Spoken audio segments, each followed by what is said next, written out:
Bonjour!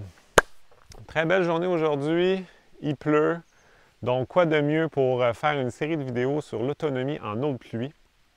Donc juste ici derrière moi se trouve la maison que moi et ma conjointe on a achetée il y a maintenant 3 ans et qu'on a rénovée au fil du temps. Une des caractéristiques très intéressantes ici, c'est qu'on est autonome en eau de pluie. Donc, je vous ai fait une série de vidéos aujourd'hui pour vous présenter quelques systèmes qu'on a installés ici, quelques stratégies qu'on utilise pour bien s'intégrer dans notre environnement, puis s'assurer d'en tirer tous les bénéfices que la nature nous offre. Donc, en arrivant ici, on s'est rendu compte, après analyse, que notre puits de surface était contaminé. Donc, on a décidé d'opter pour plusieurs stratégies, dont l'autonomie en eau de pluie, aussi les toilettes sèches. Donc, c'est toutes des choses que je vais vous montrer à l'intérieur de plusieurs vidéos pour vraiment que vous puissiez être inspiré, vous informer ou tout simplement en apprendre plus sur le sujet de l'autonomie en eau de pluie. Donc, je commence tout de suite en vous montrant, juste derrière moi ici, on a la réserve qui est alimentée par les 2 gouttières de la maison. Donc, c'est une réserve qu'on a fait, qui est une réserve artisanale, donc que j'ai fait à partir de contenants de 1000 litres, donc des TOT que j'ai raccordés ensemble. L'année dernière, en automne, on a agrandi le système pour avoir un système qui totalise 9000 litres d'eau. Avant, donc les 2 années précédentes, on était dans un système qu'on avait 5000 litres. Donc, on l'a expérimenté, mais c'est quelque chose qu'on s'est rendu compte qui était très limitatif par rapport à notre consommation. Déjà, on avait une consommation très réduite de l'eau, mais là, à certains moments, on était vraiment très serré, on en manquait. Donc, on a décidé d'agrandir le système.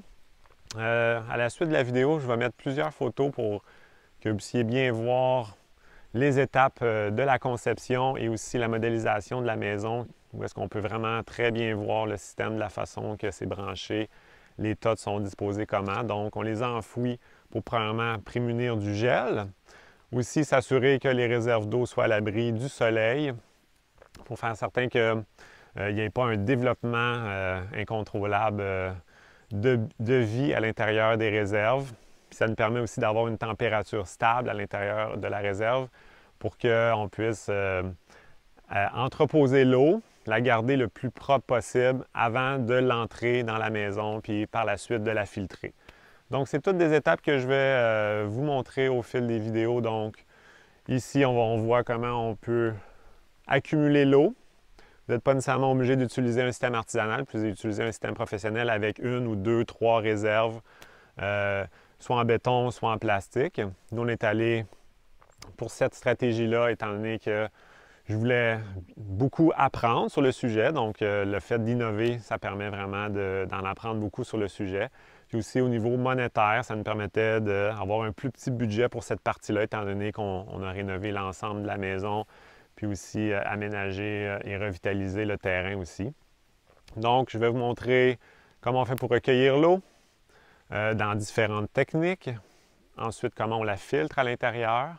Puis par la suite, une fois qu'elle est utilisée dans la maison, puis qu'on la renvoie aux installations septiques, à la fosse septique, au champ d'épuration, bien, comment on fait pour bien gérer cette eau-là, puis l'excédent aussi d'eau de pluie sur les différentes toitures, pour ensuite l'accumuler au final dans plusieurs points d'eau, dont l'étang qui est complètement en arrière du terrain que je vais vous montrer.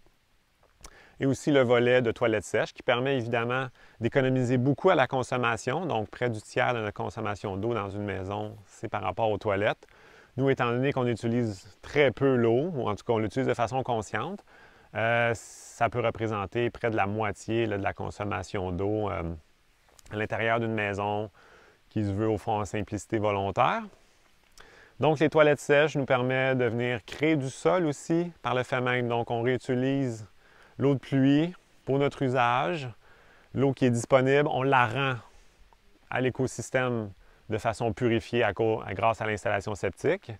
Puis par la suite, bien, les toilettes, c'est une toute autre façon d'utiliser les toilettes en évitant d'utiliser une source d'eau propre. Puis de pouvoir à ce moment-là, étant donné qu'elle n'est pas mélangée à l'eau, de pouvoir la composter directement, toute la matière solide, et de pouvoir à ce moment-là créer du sol sur le terrain, revitaliser une partie du sol, parce que ici, l'eau, C'est un enjeu majeur sur le terrain. On a un terrain qui est très argileux, très glaiseux. Donc, l'eau est une gestion. On doit s'assurer qu'on puisse la faire entrer dans le sol et l'accumuler aux endroits où est-ce qu'on a besoin. Donc, c'est tous des sujets que je vais vous parler durant cette série de vidéos. Je suis vraiment content de vous accueillir et je vous souhaite un bon visionnement.